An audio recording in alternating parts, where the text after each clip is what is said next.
I'm Rebecca. And I'm Hunter, and this is the Family Showdown!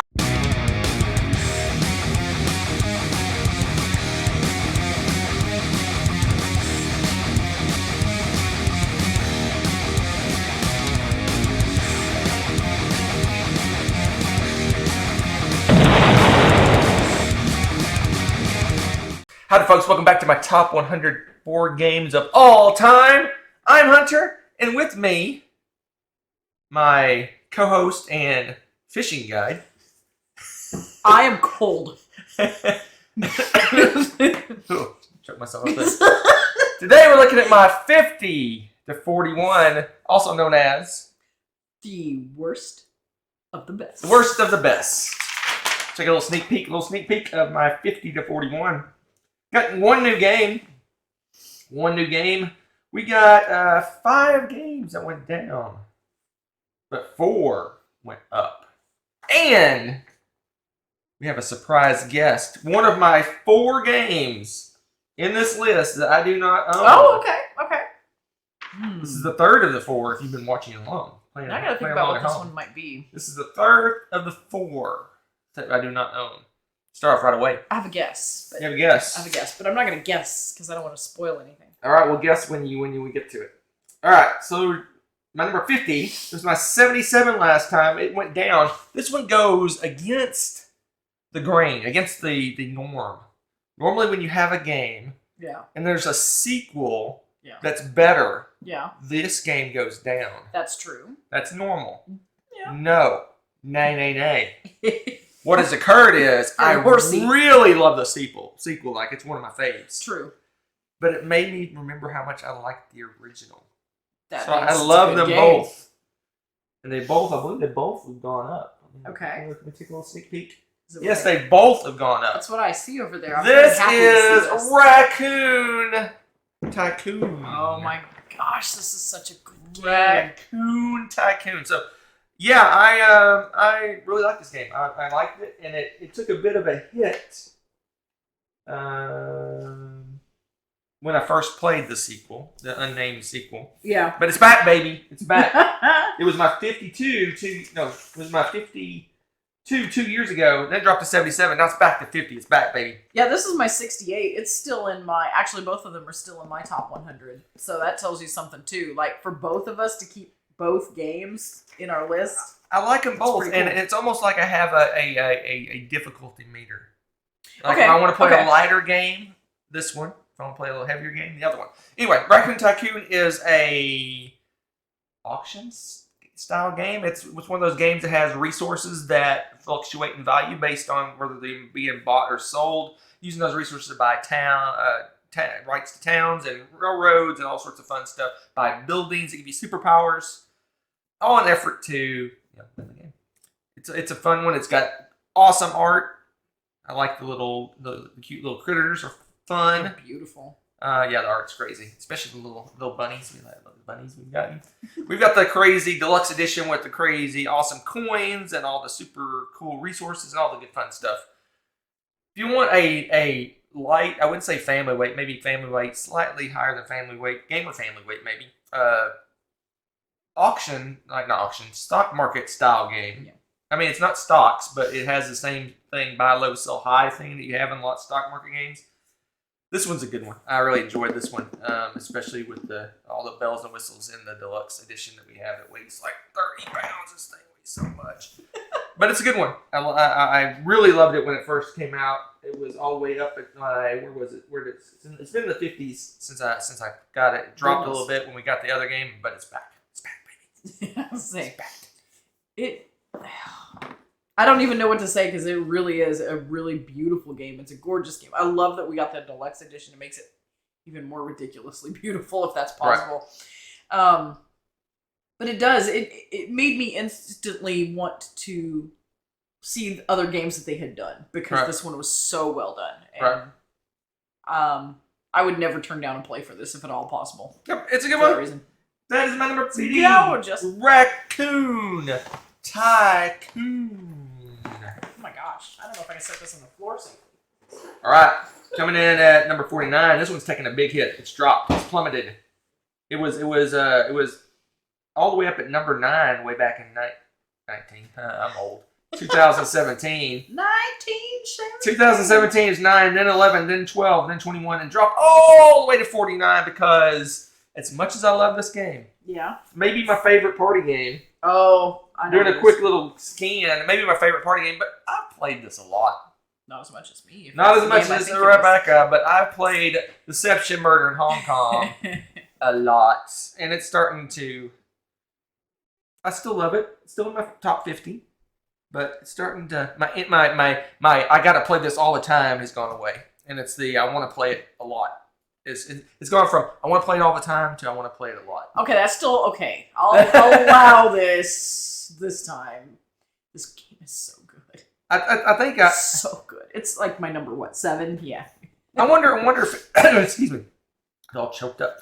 I wonder if it's the fact that I almost always play the forensic scientist, and I haven't had a chance to play as a regular Joe Smo. You need to play in a long time, and maybe you should come to school and play with our board game club because it's hilarious.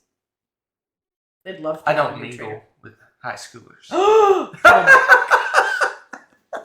Until Nessa's a high schooler. I got a high schooler. I was like, wait a second. You don't mingle with anybody. No, he's a high schooler. I was a high schooler once. I know how those people are. Oh, anyway, my goodness. Deception Murder Hong Kong. So it's fun. a social deduction game where one person's the murderer and they have like a weapon and a thing left at a clue left at the scene. And the forensic scientist is given very indirect clues to try to get the other players to figure out who the murderer was and what the exact items that they use through very obscure indirect. For the most part, every once you get some clues that fit just right, but otherwise, for the most part, it's not as sometimes. Yeah, I was gonna say sometimes it just hits that nail on the head, and everyone's like, "Oh, it's you!" You know, it's fantastic, and yeah, I love introducing this to new players all the time. It's obvious I played this way more than you. I think you need to get back in it and play it and not. Yeah, it's been a long time since I've been just a Joe Schmo. You need to play it because it's easier for me to just be the forensic scientist to facilitate the game and get it going and get it taught really quickly. I know this one enough though. You should let me run it instead next time around or whatever. And we'll see. Yeah. Since it's all the way down at my 40. Since it's all the way down at my 49. Oh my goodness! Obviously, it needs to go back up in your esteem, sir. All right. It's so. Let's move on. My number 48. My 48 is a game that's been hanging out in the 40s for a while. It was 42 years ago, 42 last year, 48 this time. It's slowly going down just because new games are popping up top, but it's holding strong because we love us some Lorenzo il Magnifico. He's a goodie. Lorenzo il Magnifico. This is like Eurogame. It's got you're using dice to acquire cards. There's several different kinds of cards. Some cards give you resources. Some cards churn resources into other things. Some cards are set collection. Some cards are in-game scoring. You're going out. You're using those dice to acquire those cards, and they're all in towers, different towers. And once someone goes to a tower, it's more difficult to do things at that tower. Resource management, engine building, set collection, all sorts of fun stuff. We like to play with the expansion. It adds an additional tower that kind of gives you another opportunity to get the different cards. So like you want to get a resource generating card. Someone's already gone there, so it's hard to get. You can switch over. Maybe there's one that's that extra tower that you can go get it. We like playing with the leader guys. They give you kind of superpowers and goals to go for. It's awesome. If you like Euro games, you owe it yourself to play Lorenzo. For us, it's an hour game, so it's super zippy and fast. Even with the expansion, doesn't really add much time to the game at all. Just adds more stuff, more choices for you to make. It is cool beans. I really love the player board and how you kind of build like this really cool engine so when you fire it off, it's like you get all of this really great stuff, and then you have like this crazy round from it, with all these resources and things. But getting there, it's really a neat puzzle, very different game. And the cover, once again, it's a good Euro because what? Is that a requirement? It's lovely. So, what I like about this game is how much you accomplish. Oh, yeah. In the game. So you start out with like nothing, and you end up with like 30 cards in front of you. I know, maybe exaggerating a little bit. 20 cards in front of you, doing different things. It's a cool game. I really enjoy this one. We played the game fairly recently. Reminded me how much I love it. So it's holding strong in the 40s, only dropping 6 places. Not 48. Lorenzo il Magnifico. All right. Truly, it is. Let's move on. Let's move on to 47. This is the new one. Remember, if you listen to the start of class, you know that there was one new game, and that is this, and it's arrived, and it is wow! You really do like Empires. this. This makes me happy. Core World Empires. I like how this works. I mean, I enjoy card games, but I like card games that drive a board, that drive something on a board. Okay. And so I love Core Worlds a lot. Maybe a little more than this, but I love Core Worlds a lot. But I like the fact that now we're actually going out and doing things on the board. You're conquering planets. You're sending little trippy guys out to fight. Mm-hmm. You have these generals, and you have not only in this game. You have one deck of cards in Core Worlds that you're kind of churning. Each of your little guys has his own little mini deck that they're doing things with. It's cool. I like this one. I like it. The board is a bit abstracted because it's just kind of areas on the board. There's not really traveling or anything. There's kind of zones, but it's I do like the fact that you actually in Core Worlds you have like the card. You play some cards and you have like 10 air troops and 3 ground troops, and you use those to conquer planets. This one you actually have dudes that you're doing things with on the board. It's really I like it. I like it a lot. I like it a lot. Yep. It is good. I think it definitely belongs in that Core Worlds realm for sure because I loved the first game, second game solid, so good times. It's alright. No, I like it a lot. I like it a lot. I was gonna say it's in your top 50. If you do have Core Worlds, it's like Core Worlds Plus. It kicks it up a notch, yeah. Core Worlds. Speaking of plus, my number 46 is plus plus. One of the heaviest and potentially meanest Euros that we have. A Euro? It dropped from 33 to 46. It is an epic worker placement game with meanness. It can even be meaner. We take some of these cards they call samurai cards out of the deck and we play. But if you put those in, it's even meaner. It is mean. And that is, I put it in the wrong spot. It's Yeedo. Oh, this game. Here, I gotta show this off while you talk about Yeedo. So Yeedo is like a heavy worker placement game that's kind of mean because there's a little, you got different regions that you're going out. You're going out and getting resources. You're spending those resources. You're doing different things in different parts. But there's little guards are walking around the town, and if it stops on a spot in town, the people, unless they have some way to avoid it, they don't get to do their actions for that region. Then there's ways to manipulate that guard. You kind of have an idea where it's going to go, but there's ways to manipulate that a little bit to mess people up.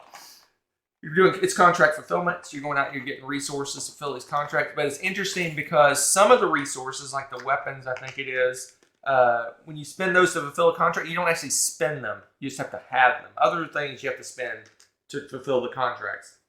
That's how you score your points. You're fulfilling these contracts. 3 different levels of contracts. There's easy, medium, hard to work different points, different rewards, increase but they're harder to complete. But what's interesting about those weapons, you don't use them, but there's ways to exchange them out. So you kind of got to synergize your cards with your weapon. So if I have the bow staff, I want to try to get contracts that have that so I don't have to swap it out for something else. So you kind of try to synergize your cards with those weapons. But there's ways to swap weapons out and things like that. But that takes actions and it takes time and it slows your progress. So you kind of try to, like an efficiency puzzle to figure out how those weapons are going to work and things like that. Rebecca's showing off. We got a second-hand version of Yeedo. This is the original copy. They loved that. That's the little ninja guys. Instead of like I think they're little cubes or meeples or something. No, they're just boring little cylinders. Oh, little cylinders. But he got little ninja guys. Warrior dudes that I showed you in the front there. They're pretty cool. For each color. We got a really nice version. There's a deluxe version that came out a year or 2 ago that's awesome as well. But if you like heavy Euros with a little bit of meanness, a little edge to them, this is one. But it's a longer game. It's a 2 to 3 hour. Easy. Euro game. Well, and it's neat. Pseudo Euro game because it is got some take that and some meanness to it. So it's kind of a hybrid-ish game. I just find it fascinating how it ramps up because you have those 3 different levels of missions that you have to do, and it's pretty easy to get the easy ones. I mean, they're rightfully named, but those challenging ones, you barely have the capacity to store all of the things that you need to complete those missions. So you have to be like on point. And if people snipe those places from you, you can't get your missions. I mean, it's so easy to just flop. Right. It's such a dangerous gamble to go after the really dangerous missions and stuff. It's really neat. And there's even a mission in there that says you win. Yeah, there's one so tough. If you complete it, you just win the game. Yeah, wasn't it actually assassinate the emperor or something crazy? Yeah, it's crazy hard. That's Gito. It was my 33 last time. Dropped to 46 just because we haven't played it in. It's a bit of a bear to get it set up and play. This is a longer one. Yeah. It's not one you're gonna knock out in an hour and a half or anything like that. Nope. All right, let's move on to my 48. No, 45. It was my 48 last year. Ooh, okay. 45 was my 48. Oh, it got a bump because it's got that I want to play it factor. Because we haven't played. Last time we played this, I taught it at the Dice Tower Retreat years ago. Was the last time we played this. Wow. Okay. And that was Lords of Hellas. Oh my goodness! Has it really been that long? Yes, long time. Wow. It's been a long time. It's been a long time, Lords of Hellas. So long, it's got cobwebs on it. Delicious. Lords of Hellas. This is a hybrid game along the lines of Blood Rage and Rising Sun. Those kind of hybrid games. It got a lot of Euro trappings, but it's dudes on a map fighting each other. They're cool dudes. You have I don't know why you're opening that. Why not? Oh, we'll see. Because it's separated in multiple boxes, so you may not even get anything in it. Okay, well. Anyway, Lords of Hellas. Other stuff. Don't show off the miniatures. Oh. You forget that those miniatures. No, these are different. Oh, anyway, Lords of Hellas is a dudes on the map game. It's got multiple paths of victory. It's got distinct 4 different ways to win. You can get control of a certain number of shrines. You control a certain number of areas. You kill a certain number of monsters. It's control an entire region of the board. There's many different ways to win. But if you ever complete any of those, you win the game. So it's like a race to win the game. It's one of those things too where it's got the really nice cases. Well, that's because I got the super deluxe version. Yeah, but it's got the cover. Oh, the normal ones don't have. See, some of the cards got a little bit loose, but they're not going anywhere because they're under the plastic cover. So, makes me happy. So Lords of Hellas, I like it because it's got, like I said, Euro things. You're building up skills. You're increasing your powers. You're going out fighting monsters. There's card play. It's deterministic combat. It's very simple. It's like you count up how many troops you have. Each one's worth a certain number of points, and then you play a card. I think is all the combat is similar to Blood Rage and those like that. Yep. Very asymmetrical deities that you can play. All sorts of fun stuff. Open only if you've won 3 games of Lords of Hellas. It is. Should we open it now? We have not. I know I've won at least 3 games. What is this? Oh my goodness! Spoilers! Yeah, Spoilers! I won't spoil. Don't spoil it.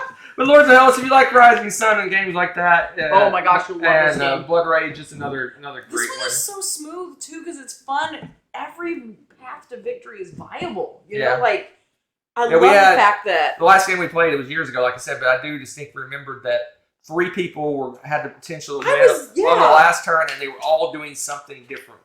Like one was controlling shrines, one was trying to control areas, and one person was trying to kill monsters. Yeah.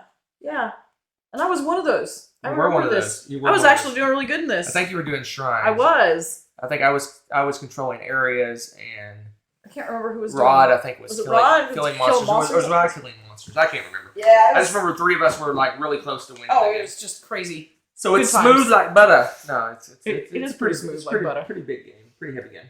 All right. But it is big. 45, Lords of Hellas. My 44 is a heavy Euro game, but it's a true Euro. It's Euro. It's not Euro with fighting and all that other fun stuff. The cheaty Euro. It was my 38 last time, 44, so hanging strong in the harbor.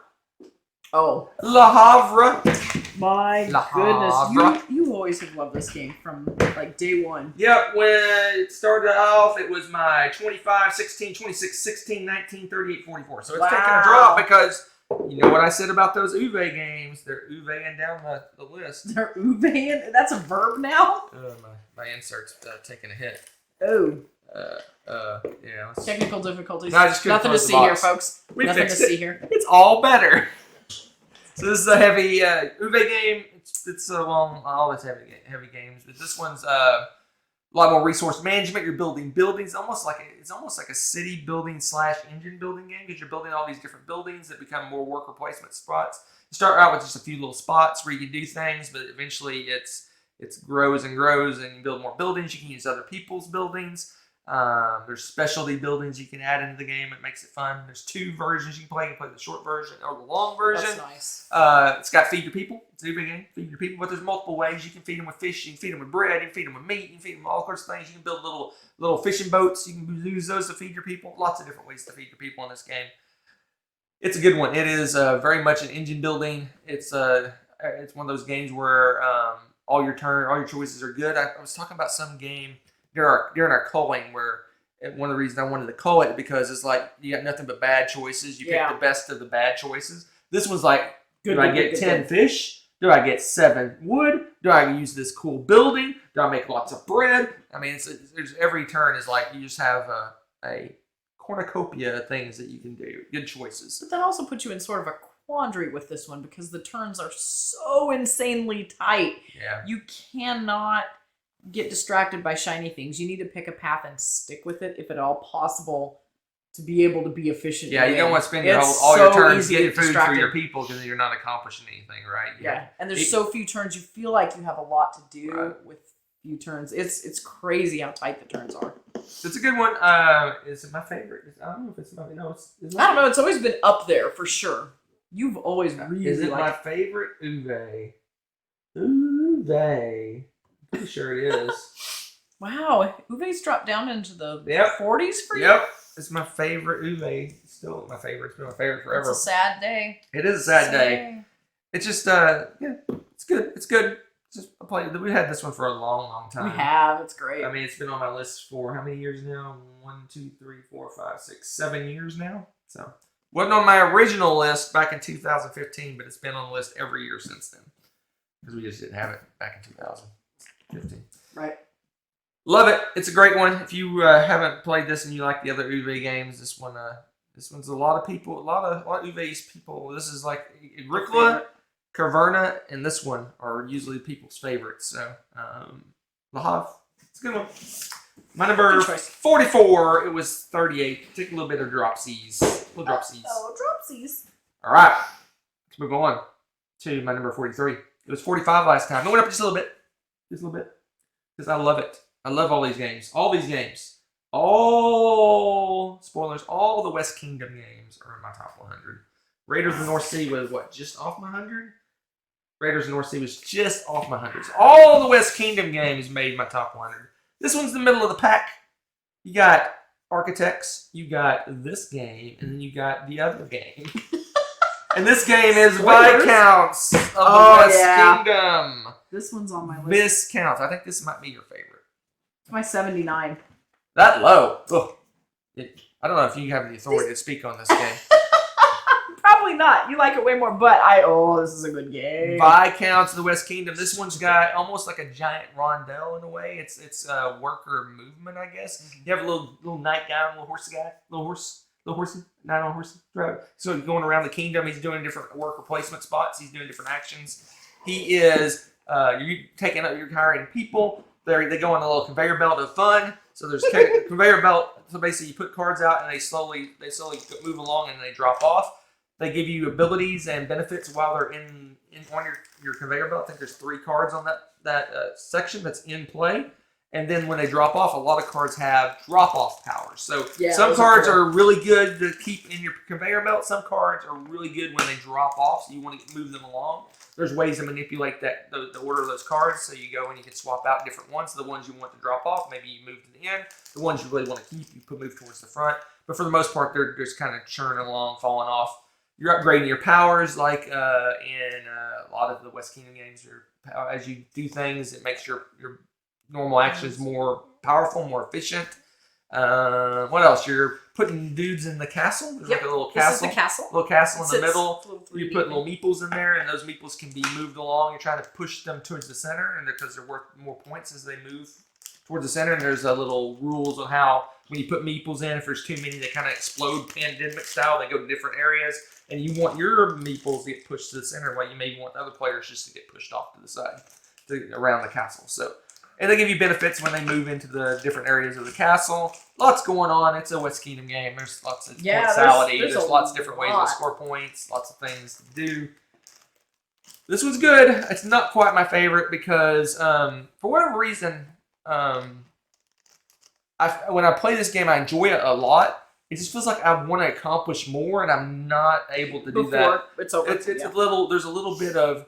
I don't want to say I'm bad at the game, but there's a little bit of. I'm not. I feel like I could do better. Like when I'm playing, I feel like I could do more and more efficiently and do the game better. Maybe I'm not making the best choices, so it pushes it down a little bit. But I love the game. It's my 43, so obviously I love it. But just one I like better in the West Kingdom. We'll get to that someday. Not today. Today is not. Viscounts of the West Kingdom. It's a good one. All the West Kingdom games are awesome. I highly recommend all of them.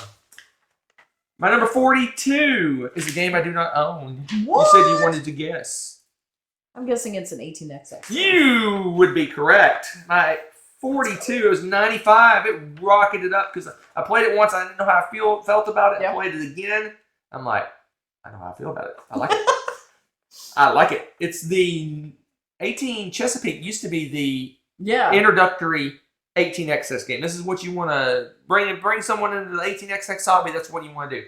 This one has kicked that to the curb in terms of the introductory one. I still, spoilers, I like it. Chesapeake better. But 18 Mississippi, the railroads come to Mississippi, is the new and improved introductory 18XX game. Did I play that one? I don't know if you played that one or not. But this one is an hour and a half to 2 hours. Nice. It plays 2 to 4 players. Okay. And it plays really well 2. And it's best with 3, but plays really well with 2. Wow. Okay. Which is awesome. So then you can have, if you are an 18XX fan and your spouse is like, hey, I might want to try one of those one time. Perfect game to introduce them to it. It's on 18xx.games, so you can go out there and play it online. That's why I do not own it, because it's available to be played out there. And that website is so good. I don't know how often I'd want to play this one, because I love it. It's great. If I want to just knock out an 18xx game really quick, this is the one I'm going to pick. But it zips you along. You're like zipping along. Like you go to the airport and you're walking along and you see someone fly by you on one of those people carriers. This is what ATMS is like, zip, the game just zips. I mean, it just flies. So it's a little too fast for you? I want to build up more. That's the reason it's a little bit lower on my list than this other game. That's the same kind of game, but a little bit meatier, a little bit longer. But yeah, you're done. It's fast, which is perfect for an introductory game to 18xx. And again, like if I wanted, there's almost no 18xx games you can say we can get done in an hour and a half or 2 hours. Oh no, just doesn't. I would happen. never have thought of that. It does not happen. But this one's good, and it gives you the full feel. I mean, there's obviously a lot more. There's things that have more robust stock systems and more robust everything. But this one gives you kind of a taste, a little taste of 18. It's like an 18xx appetizer. So, does it just still have like the rusting and all that stuff too? Mm-hmm. It has all that. But it pushes the game along. A lot of 18x games, if the players aren't buying the trains, it doesn't stalls out. This one just zip, it's like too bad. Yeah, it just flies along. It's more friendly. It's not quite as mean as some of the other ones. It's just a great introductory game. That's fantastic. So if you're looking to get into the 18xx hobby, that's the one I highly recommend. That's why it's on my list, and that's why it jumped, because at first I didn't know how I felt about it, and then I realized this has got a great place in the hobby, 18xx hobby. It's the gateway. It's the welcoming 18xx game. Then by 42, it was 95 last time. It rocketed up. Dang. Let's finish off strong. My 41. Okay. It was 28 last time. The shininess, kind of the sheen, that kind of came off a little bit. So you played it a couple times and you're done because you moved that's 40. You're like, I hate it now. 41. That's great. It's the best of the worst. It's fair. 41 is great, and that is Anno. Oh, 1800.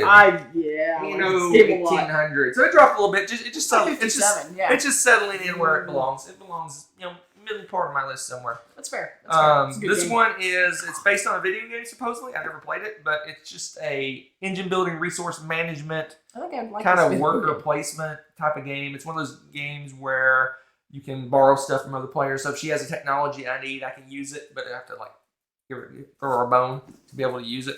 Give her some money. It's got some interesting concepts. You start out with the workers are just cubes that are different colors that represent different types of workers. You have generic workers, you have aristocrats and bankers and whatever, all these different workers. And different resources require different workers to activate them. So if you want to activate, make some wood, you just need a generic worker. But if you want to do some fancy steel thing, you need maybe a more advanced worker to do that. You start with a certain number of workers, but you can get more. All you have to do is take on more contracts. So you got all these contracts you have to complete before the game will end that you start with. But every time you take more workers, you're taking more contracts. And you're adding your little stack of contracts. This game does that too? Oh. So you get more and more contracts as you get more workers. So it's kind of a balance. How many workers do I need to work efficiently to also be able to complete as many contracts as possible? You're also going out into the new world and getting specialty resources that you need for certain things. So you form these colonies to be able to get sugarcane and tobacco and different things you might need for certain things. So you have these little tiles that are different resource building things. So maybe it's soap and a sewing machine or whatever. So you need different resources, and the basic resources build the more advanced resources, which in turn build more advanced resources. So you kind of chain off of it. So you start out for a pig, you need soap and something else. I don't know. To make soap, you need a pig and some oil or something. Who knows? To be able to make this thing. So you need the two basic resources to be able to make the more advanced resources. And there's a display of advanced resources that are out on the board, and you know what you need to be able to produce it. So you crank out those resources, you make a new resource, and now you have this. Now you have the ability to make this resource directly. It is really cool. It's fun. Every time I look at this and I think of the video game, it's I need to try the video game to see what it's like, because I really like it. It's just a full-on engine building contract fulfillment game. Two things. She loves engine building. I love contract fulfillment. So it kind of gives the best of both worlds. Well, I like the fact that you can trade in and get these more valuable workers and stuff, and you can get the pool of them. Right. But you have to really balance out what you want to do, because you can get stuck in the weeds building these really high-tech things and then not have enough of the lower-level workers to get some basics again, and you're like, what did I do? Yeah, I agree. But it's good. It's a great puzzle. Yeah, and it's fun that you can kind of see what your neighbors are doing and be able to utilize their stuff and things like that. Because it's really impossible in this game to get all of everything. Oh, yeah. So sometimes it's really handy to be like, oh, I'm so glad you got that. Your neighbor, here's a couple bucks. I'm just going to keep buying this from you every round, It's really good. I really enjoy this one. It's not... It looks like a beast. It's not nearly as bad as it appears, because there's all those big display of the 40 different tiles that you can buy. But all they are is different resources that you can make. That's all they really are. You make a good point, because it does have that intimidation factor that it really shouldn't. Your board has places for tons of tiles. The display that you buy from has tons of tiles. It just looks like, but it's not. It's not too bad. Right. It says on the back, let's look. This is Cosmos. It says, I love that. Strategy level 5. Luck level 1. Industrialists level 5. What does that even mean? Anno fans level 5. What does that mean? They're just being tongue-in-cheek stupid with their thing. But I mean, it's a lot of fun. It's fun to play 2 players. It's fun to play more players. It's another one of those it's multiplayer count goodness. It's great. Good balance. Couple hours long. It's a good one. Couple hours. That was about 41. It was 28 last time. Dropped it a little bit, but not much. Yeah, that's some good games. That's it. That's a good list. That's a lot of heavy games with a bunch of heavy games and one party game mixed in. Just a really good to spice it up. All right, it's true. Let's look next time. See what's going on next time. 40 to 31. Man, we're getting to the good games. We're finally getting some good games. Got 3 new games coming up. This is the new game section. In the next 10? You have 3? Okay. It's the most, tied for the most new game. Well, no. Is it the most? Hold the phone. Let me look it real quick. It's tied for the most new games in a set of 10. So 3 new games. 3 games went down, but 4 games went up. Games going up in this section and higher is big time. Games going up in this section is big time. But what are they? I don't know. Do we have to stay tuned?